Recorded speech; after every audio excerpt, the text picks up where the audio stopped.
So, I won't waste any time. The thing I really wanted to talk about, and I don't know what this will branch into, is well, number one, I just love Tomska. I've been a huge fan of Astiff since I was a kid, and I've followed his content on and off since. But what I specifically want to talk about is actually a really old video where Tomska, he didn't really have all these video editing qualities he has now. He just literally was the kind of person to just put the camera on, stand in front of it, and just start talking and making videos. And it was technically very low effort, and he put out a large quantity of videos. And part of the reason he did this was so he would be comfortable seeing himself, having to edit the videos himself. He would have to rewatch them and play them back, which, funny enough, is something I actually still managed to avoid when I first started, and even now I carry on that tradition of still not watching back my videos anyway. But he did this to be more comfortable with himself, and I tried to do YouTube for the same reason. And it didn't work the first time I saw his video and tried it. But the more I've been doing it, the more comfortable I have gotten with hearing my voice and trying to find something endearing within it. And I guess the other thing I wanted to talk about is it's tempting to take this reading and go with it as we always see these kinds of stories end, where, first we're uncomfortable with ourselves, then we find somebody like us who succeeds and we idolize them or want to be like them, and we follow in their footsteps, and those stories are supposed to end with success. Those are our big expectations that we will be where they are. But I think the point I want to make is that that's not the point for me.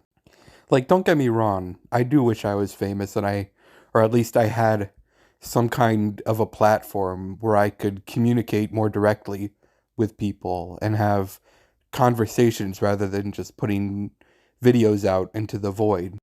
But primarily, we do content creation.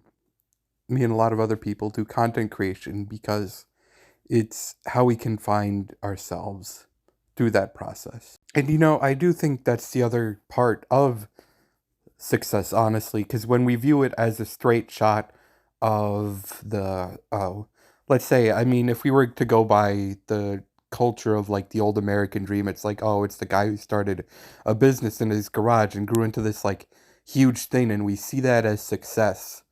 But I think in this journey, we could see with somebody like Tomsk, at least in my opinion, a part of that success for him was being able to make a living off YouTube, yes.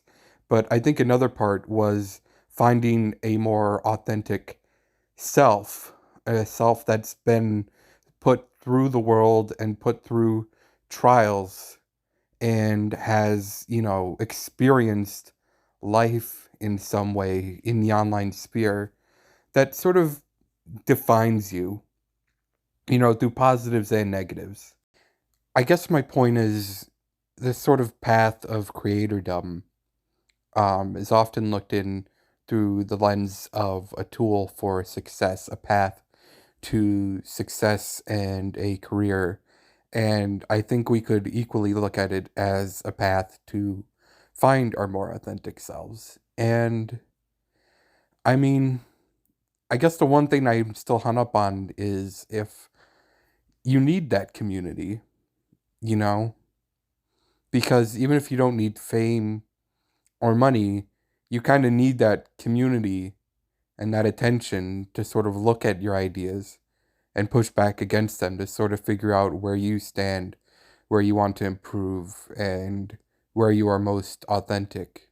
I guess I just don't want to see this sort of influencer status be sort of just chalked up to something superficial, because I do think it could lead to a path of oneness with yourself and discovering who you really are.